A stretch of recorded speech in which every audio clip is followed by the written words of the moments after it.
राधे राधे सभी को, जय श्री कृष्णा। स्वागत है आप सभी का हमारे चैनल में। आज हम आपको रविवार के व्रत की कथा सुनाएंगे। वीडियो अच्छी लगी तो प्लीज़ लाइक करें एंड सब्सक्राइब करें। प्राचीन काल में एक नगर में एक वृद्ध रहती थी। उनका नियम था कि वह हर रविवार घर आंगन गोबर से लीप कर भोजन तैयार करती और सूर्यदेव को भोग लगाकर ही भोजन करती थी। ऐसा व्रत करने से उनका घर अनेक प्रकार के धन धान्य से पूर्ण था। श्री हरि की कृपा से घर में किसी प्रकार का विघ्न या दुख नहीं था। सब प्रकार से घर में आनंद रहता था।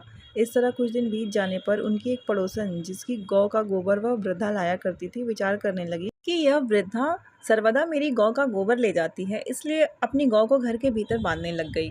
वृद्धा को गोबर ना मिलने से रविवार के दिन वह घर को ना लीप सकी, इसलिए उसने ना तो भोजन बनाया, न भगवान को भोग लगाया तथा स्वयं भी उसने भोजन नहीं किया। इस प्रकार उसने निराहार व्रत किया। रात्रि हो गई और वह भूखी ही सो गई।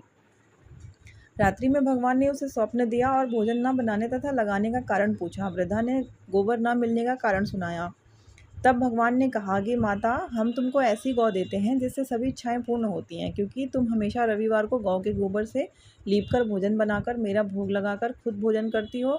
इससे मैं खुश होकर तुमको वरदान देता हूँ। निर्धन को धन और बांझ स्त्रियों को पुत्र देकर दुखों को दूर करता हूँ तथा अंत समय में मोक्ष देता हूँ। स्वप्न में ऐसा वरदान देकर भगवान तो अंतर ध्यान हो गए और वृद्धा की आंख खुली तो वह देखती है कि आंगन में एक अति सुंदर गौ और बछड़ा बंधे हुए हैं। वह गाय और बछड़े को देखकर अति प्रसन्न हुई और उसको घर के बाहर बांध दिया और वहीं खाने को चारा डाल दिया। जब उसकी पड़ोसन वृद्धा ने घर के बाहर एक अति सुंदर गौ और बछड़े को देखा तो द्वेष के कारण उसका हृदय जल उठा और उसने देखा कि गाय ने सोने का गोबर किया है, तो वह उस गाय का गोबर ले आई और अपनी गाय का गोबर उसकी जगह रखाई। वह नित्य प्रति ऐसा ही करती रही और सीधी साधी वृद्धा को इसकी खबर न होने दी।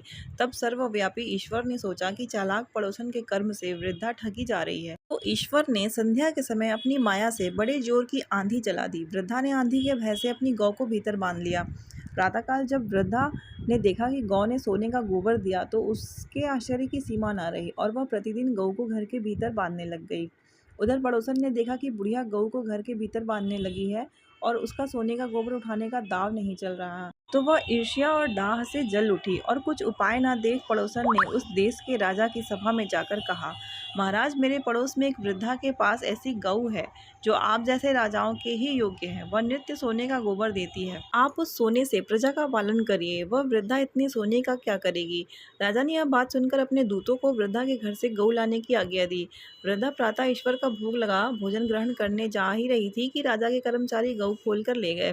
वृद्धा काफी रोई चिल्लाई, किंतु कर्मचारियों के समक्ष कोई क्या कहता।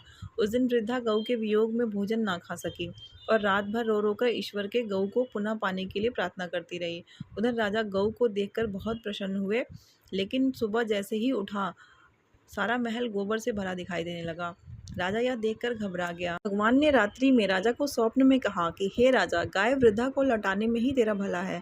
उसके रविवार के व्रत से प्रसन्न होकर मैंने उसे गाय दी थी। प्रातः होते ही राजा ने वृद्धा को बुलाकर बहुत से धन के साथ सम्मान सहित गऊ बछड़ा लौटा दिया। पड़ोसिन को बुलाकर उचित दंड दिया। इतना करने के बाद राजा के महल से गंदगी दूर हुई। उसी दिन राजा ने नगरवासियों को आदेश दिया कि राज्य के तथा अपनी समस्त मनोकामनाओं की पूर्ति के लिए रविवार का व्रत रखा करो। व्रत करने से नगर के लोग सुखी जीवन व्यतीत करने लगे। कोई भी बीमारी, प्रकृति का प्रकोप उस नगर पर नहीं होता था। सारी प्रजा सुख से रहने लगी।